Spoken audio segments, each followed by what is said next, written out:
Kali ini kita berkesempatan buat ngobrol bareng dengan petani berdedikasi 2023 tingkat nasional dari Gunung Kidul. Seorang anak muda yang mendedikasikan hidupnya untuk pertanian dan meninggalkan apa yang ia cita-citakan untuk berkarir di ibu kota. Pertama kali pulang kampung dan bertani, tanaman melon pertamanya bisa menghasilkan keuntungan bersih 21 juta rupiah. Untuk gambaran di Gunung Kidul itu sebenarnya lahan suboptimal. Kenapa?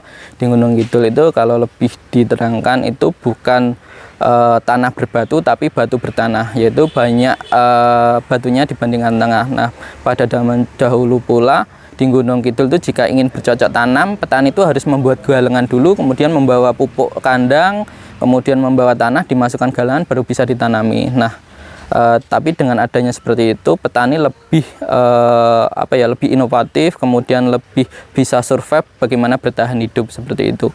Nah, untuk pengelolaannya juga untuk di lahan optimal itu sebenarnya yang pertama kita harus tahu identifikasi tanah yang akan kita tanami, kemudian dari situ kita harus melihat kembali apa yang akan kita tanam, syarat tumbuh tanaman itu seperti apa. Sebenarnya kita sebagai anak muda kita harus lebih tahu menganalisa, kemudian dari analisa kita harus tahu nih apa yang harus kita lakukan. Sepertinya semua lahan atau semua tempat sebenarnya bisa ditanami sih, dan apa saja seperti itu. Pertanian hortikultura sendiri khususnya di Gunung Kidul itu lebih menjanjikan ya dibanding dengan tanaman pangan. Kenapa? Karena yang satu kita punya kendali terhadap harga, karena mungkin ada 11 indikator atau tanaman yang masuk ke eselon 1 yang bagaimana terkait harga itu mereka benar-benar dibatasi atau memiliki range harga seperti itu. Tapi untuk tanaman horti alhamdulillahnya kita masih bisa memiliki kendali harga. Nah, di tanaman horti juga rentang waktu atau masa tanamnya itu juga lebih relatif pendek, jadi panennya juga lebih cepat seperti itu.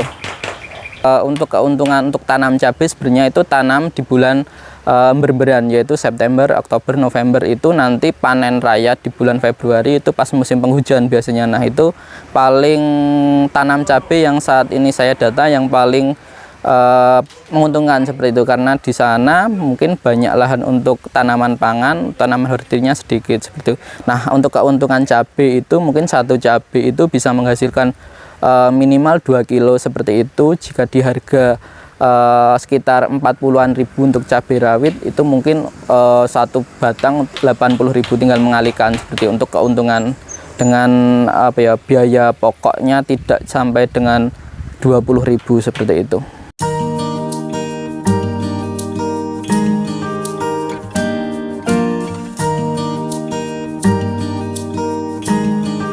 Dulu sebenarnya saya di teknik mesin seperti itu, kemudian terjun di pertanian. Kenapa? Pertama itu alasannya mungkin ada dorongan, dulu saya di rantauan seperti itu, kemudian saya ingin berdaya di desa seperti itu. Bagaimana melihat kondisi desa itu sebenarnya lebih menguntungkan daripada di kota seperti itu. Nah, melihat seperti itu, kemudian melihat juga dengan kondisi orang tua. Jika kita melihat kapan lagi nih waktu untuk berbakti kepada orang tua. Nah, di situ kemudian saya melakukan usaha. Nah, dari segala analisa tujuannya ke pertanian, arahnya ke pertanian yang paling menunjang ke depan seperti itu. Nah, kenapa? Karena di pertanian itu selama masih ada manusia, pertanian dibutuhkan seperti itu. Dulu awal mulanya saya bertani sayur. Kenapa? Karena dulu itu sebenarnya awal mulanya di pertanian itu hanya di peternakan, kemudian memiliki harus membuat lahan pakan seperti itu, tapi masih ada lahan sisa nih kayak gitu. Nah, di lahan sisa itu dulu mencoba belajar untuk bertanam sayur. Nah, ternyata untuk produktivitas atau profitnya itu lebih cepat nih untuk tanaman dibanding peternakan. Nah, dari situ mulai ada rasa senang, mulai ada rasa ingin fokus ke pertanian. Dan di samping itu benar-benar merasakan bahwa petani di Indonesia itu masih butuh bantuan anak muda untuk menyelesaikan PR-nya seperti itu. Untuk pendapatan sih kita tahu sih ketika bisnis itu adalah benda hidup dan pendapatan itu adalah benda mati.